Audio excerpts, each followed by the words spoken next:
ময়মনসিংহের ১১টি সংসদীয় আসনের ৯৪ জন প্রার্থীর মধ্যে ২৯ জনের মনোনয়নপত্র বাতিল করেছে রিটার্নিং কর্মকর্তা। যাদের মনোনয়নপত্র বাতিল হয়েছে তারা নির্বাচন কমিশনে আগামী ৯ জানুয়ারি পর্যন্ত আপিল করতে পারবেন।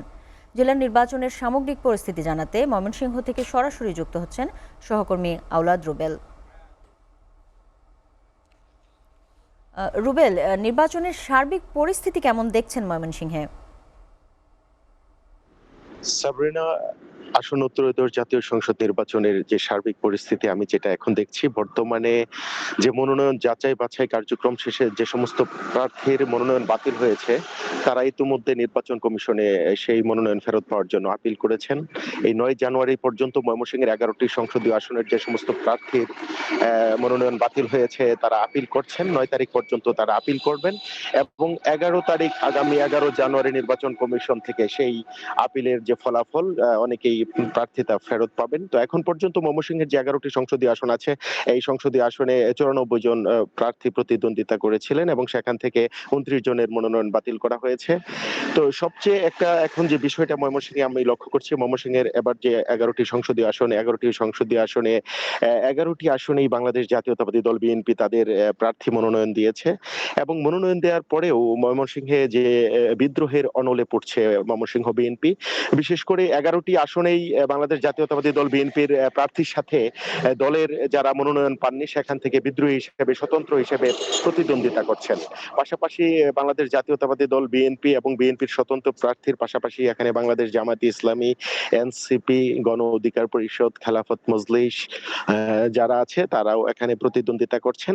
তো আমি যদি আসি ময়মনসিংহের ১১টি সংসদীয় আসনের সার্বিক পরিস্থিতি নিয়ে, ময়মনসিংহ ১ যেটি হালুয়াঘাট দুবাউড়া আসন, বাংলাদেশ জাতীয়তাবাদী দল বিএনপির সেখানে প্রার্থী সৈয়দ ইমরান সালে প্রিন্স, তার সাথে প্রতিদ্বন্দ্বিতা করছে বিএনপির মনোনয়ন না পেয়ে স্বতন্ত্র প্রার্থী হিসেবে সালমান উমর রুবেল। সেখানে ত্রিমুখী একটা লড়াইয়ের সম্ভাবনা রয়েছে, বিএনপির স্বতন্ত্র এবং জামায়াতে ইসলামী, সেখানে ত্রিমুখী একটি লড়াই হবে, সেটা আমরা এখন মাঠে গড়ে যেটা জানতে পেরেছি।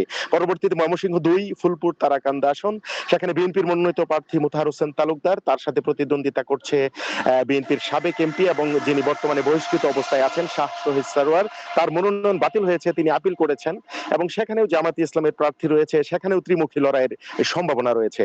ময়মনসিংহ ৩ আসন যেটি রয়েছে গৌরীপুর আসন, এই গৌরীপুর আসনে বিএনপির প্রার্থী ইঞ্জিনিয়ার ইকবাল হোসাইন এবং তার সাথে প্রতিদ্বন্দ্বিতা করছে বিএনপির বহিষ্কৃত নেতা যিনি সাবেক আহ্বায়ক আহমদ তায়েবুর রহমান হিরণ এবং ওখানেও জামায়াতে ইসলামের প্রার্থী রয়েছে, সেখানেও ত্রিমুখী লড়াইয়ের সম্ভাবনা রয়েছে।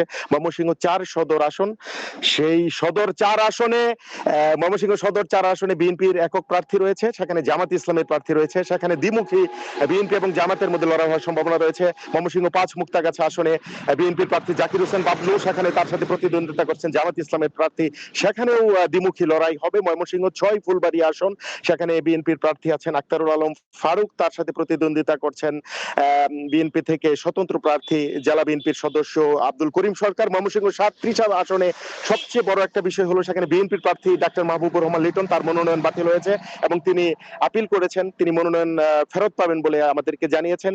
সেখানে প্রতিদ্বন্দ্বিতা করছেন বিএনপির স্বতন্ত্র শক্তিশালী প্রার্থী সাবেক এমপি আব্দুল খালেকের ছেলে আনোয়ার সাদাত, তার মনোনয়ন বাতিল হয়েছে, তিনি আপিল করেছেন এবং সেখানে জামাত ইসলামের প্রার্থী রয়েছে, সেখানেও ত্রিমুখী লড়াই হবে। এখন আসি ময়মনসিংহ ৮ যেটি ঈশ্বরগঞ্জ আসন, সেখানে বিএনপির প্রার্থী আছেন লুৎফুল্লাহ আল মাজেদ বাবু, তার সাথে প্রতিদ্বন্দ্বিতা করছেন বিএনপি থেকে স্বতন্ত্র সেখানে শাহনুরুল কবির শাহিন, তিনি প্রতিদ্বন্দ্বিতা করছেন। ময়মনসিংহ ৯ সেখানে বিএনপির প্রার্থীর সাথে জামাতে ইসলাম এবং বিএনপির স্বতন্ত্র প্রার্থী রয়েছে। ময়মনসিংহ ১০ গফরগাঁওয়ে বিএনপির প্রার্থী আখতারুজ্জামান বাচ্চু এবং তার সাথে বিএনপি এবং জামাত ইসলামের প্রার্থী প্রতিদ্বন্দ্বিতা করছেন।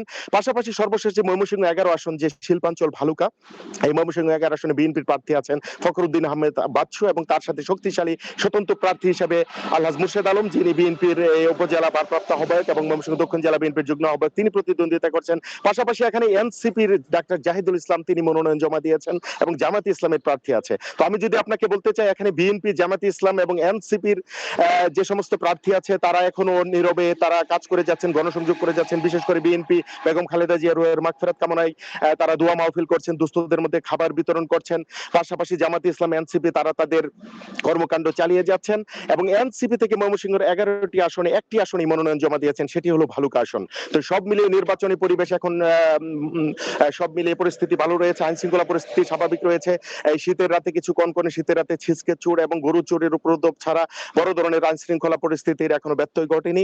তাই সব মিলিয়ে নির্বাচনে প্রার্থী এবং ভোটার তারা ভোটের দিনক্ষণ গণনা করছেন এবং সুষ্ঠু সুন্দর পরিবেশের প্রত্যাশা করছেন। সাবরিনা, এই ছিল আমার কাছে ময়মনসিংহ থেকে নির্বাচনের সার্বিক পরিস্থিতির সবশেষ খবর। রুবেল, আপনাকে ধন্যবাদ।